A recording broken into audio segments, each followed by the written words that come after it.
Everything is meaningless. Wait, what's this?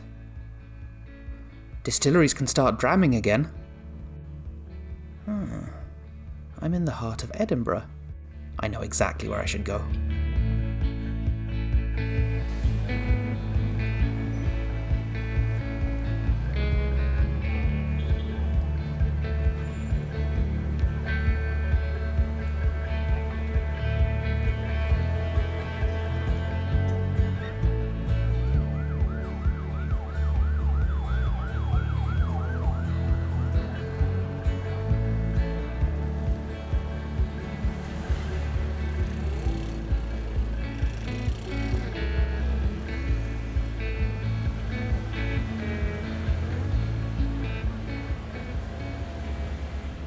Scotland is indisputably the world's capital for making whisky. Fight me. But Scotland's own capital, Edinburgh, well, for a longest time has been a bit underrepresented in making whisky. For about the previous 100 years, only the North British Distillery making their grain whisky was situated in Scotland's capital. But sometimes things change. You get the right amount of sunlight, the rain starts falling at exactly the right angle, and this new climate encourages the growth of new distilleries, which spring up like new buds in spring. Edinburgh now has 3 new malt distilleries looking to make their mark on this fair city.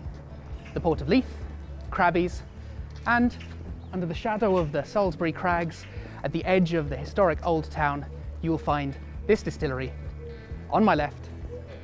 It's coming up any moment now, almost there. Here we go.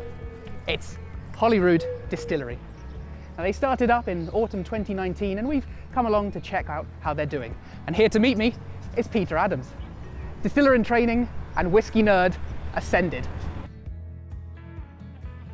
Peter, thank you so much for seeing us making a break in your busy distilling schedule. I've seen that Holyrood Distillery is currently all stills blazing. It's an absolute pleasure, Sam. It's really good to have people back. So I made a big deal in my intro about how this is an Edinburgh distillery, which until recently was quite a novelty. What are some of the pros and cons of being a distillery in the capital of Scotland? Being able to walk to work in a distillery in the middle of the city is pretty stupendous. It's such a privilege to be able to do that. I never really thought I would get to do that. So the fact that I'm a distiller in Edinburgh, it's a lot to be thankful for. In terms of the pros of working in Edinburgh, it's incredible being connected to this distilling history. Obviously it's been interrupted for a while, but there is sort of it feels like we are part of something. It's also lovely because people do come and visit, and I don't just mean people coming in on tours.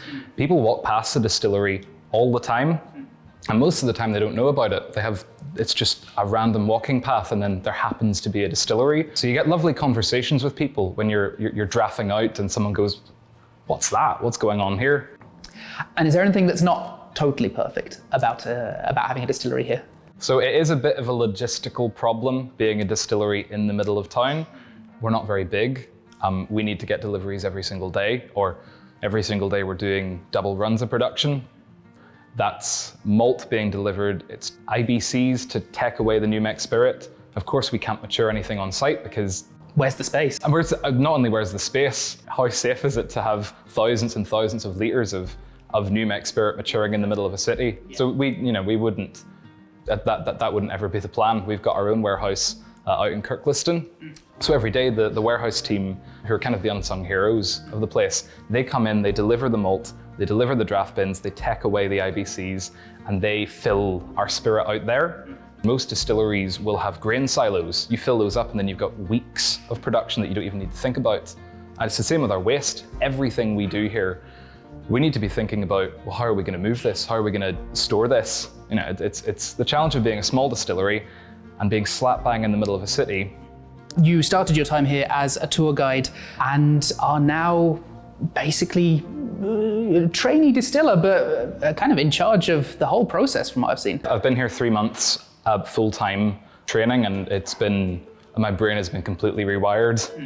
I have dreams about hot liquor tanks filling up and I see the stills in my sleep, which is nice, but also a little bit scary. What kind of whiskey do you make here? Well, that's one of the interesting things about Holyrood is that we're not really beholden to a house style. We obviously have an ethos of making the best possible spirit we can. Really, really interesting flavors. We want things with sort of complex mouthfeel. It's really quality is what we're looking for. We were looking to make the best possible new make spirit, something that would not just be drinkable after 3 years, but delicious after 3 years, because we're just starting. We can think about the long future, but also the short future is very, very important. And we've got the time, we've got the passion. It's important to think about the spirit first and foremost. Actually, how do you go about making the whiskey? What is it like to be in control of the distillation? We can adapt quite quickly to new ideas. We cost it out, and then basically next month, next few months, if we can get it going, we get it going. So things do happen very, very quickly here. What we're doing is we're using these opportunities to pick up flavor profiles, pick up things that, well, I guess make a portfolio of flavor that we can make here. And I mean, that's the thing, if we're wanting to make really high quality spirit that will be delicious when it's young, that's the kind of thing we're looking for. How can we get these flavors in without relying on casks, without thinking cask first? By thinking spirit first, how can we get these flavors in? You're a young man, you've been distilling for less than a year. And of course, you know, distillers have to get started somewhere. So you do sometimes get the fresh-faced newbies. Do you feel the weight of history upon your shoulders? In a way, yes. Obviously, whiskey is an industry that is incredibly immersed in its own heritage and incredibly proud of its traditions. But actually, the thing I feel more beholden to is the future.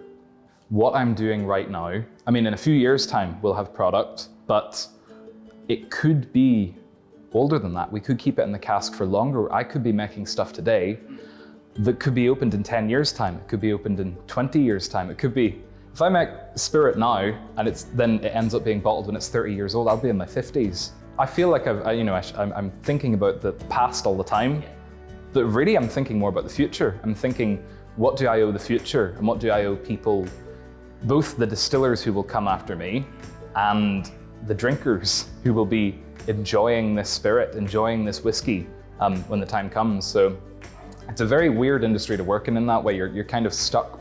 The present doesn't really exist. You're always, I guess, in a more established distillery, you're reacting to what someone did 10, 20 years ago. Here, we're actually thinking about what are we going to leave people to deal with in 10, 20 years' time? We are here in the sort of St Leonard's area of Edinburgh. It does have a long history of brewing. There would have been some illicit distilling going on. This is all fully above board, of course. But it's an old part of town with that kind of heritage of making drinks. So do you ever find when you're on shift that a ghost will come up and sort of Patrick Swayze you into, give you a little assistance in making the perfect whiskey? This building was built on the site of the Innocent Railway. So the Innocent Railway being the one where no one died. So sadly, there have been no ghosts visiting me on the lonely night shifts. What would you say is the most challenging part of the distillation, and which is your favorite part of the distillation? To be honest, there's no one task that's particularly difficult. That's the thing, it's a lot of quite simple tasks, hundreds of thousands of little simple tasks. The challenge is doing it all at once. You would have seen today working in the distillery, it's just going, what's happening right now? What's happening? This tank's filling, this tank's heating. Is it heating fast enough? The steam that's being used to do that is being taken away from the stills. How are the stills doing?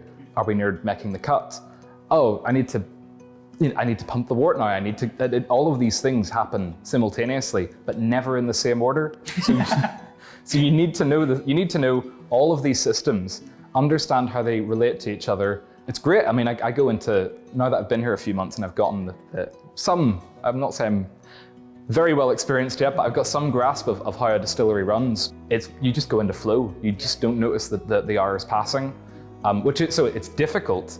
It's also very easy. It's very enjoyable once you're in the groove. The golden rule is that if you ever have to run anywhere, you've made a really big mistake. You should always know 10 steps in advance what's about to happen, and then you're never reacting, you're being proactive. Start the process, keep on the crest of the wave the whole day, and then go have a nice drink afterwards. Yeah. Do you get something akin to parental pride seeing this whiskey that you've made that you're now sending out into the world?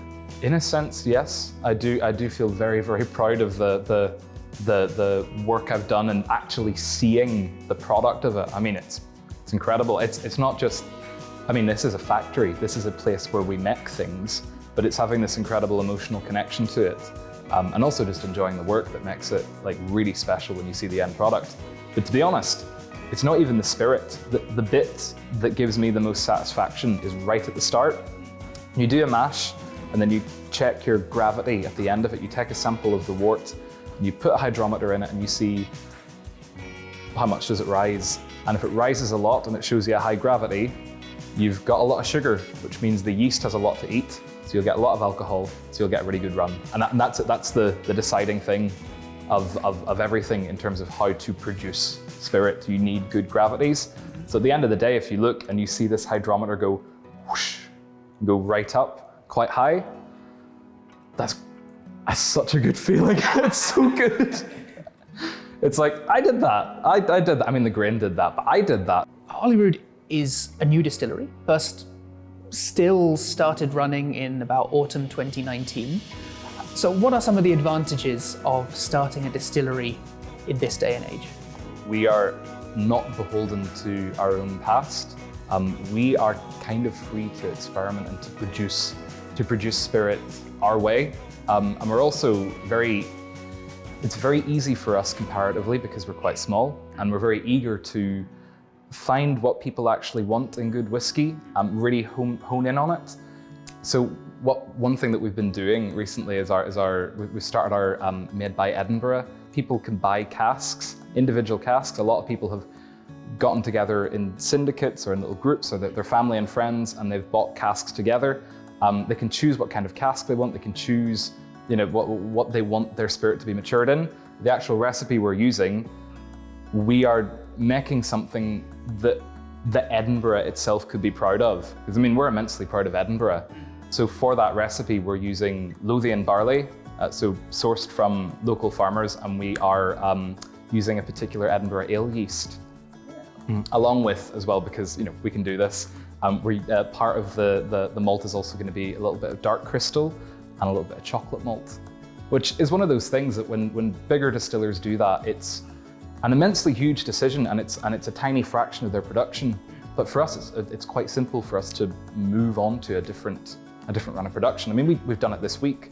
We moved from one heritage malt, Golden Promise, to another heritage malt, Plumage Archer, just yesterday. So things are always changing. We're always laying down new things, and I think not being afraid of changing the recipe, I guess, that's the last thing we're afraid of. In fact, it's what we want to do. We want to lay down as many different beautiful, delicious examples of spirit as we can. For people at home, how can we interact with Holyrood Distillery, either online or in person if we happen to be in Edinburgh? So we've got our courtyard bar outside, and now that we're upping production and doing more whiskey making, and also more gin, we're making more gin these days. We'll start to see the fruits of that labour quite soon. We will be here in person, selling our own lovely gin, but also other examples of nice young whiskies. In terms of buying the products, just keep an eye out on social media, because there'll be so much coming in the next few months, and definitely in the next few years. On your social medias, it would be Holyrood Distillery on Facebook and Instagram, and Holyrood Whisky on twitter.com.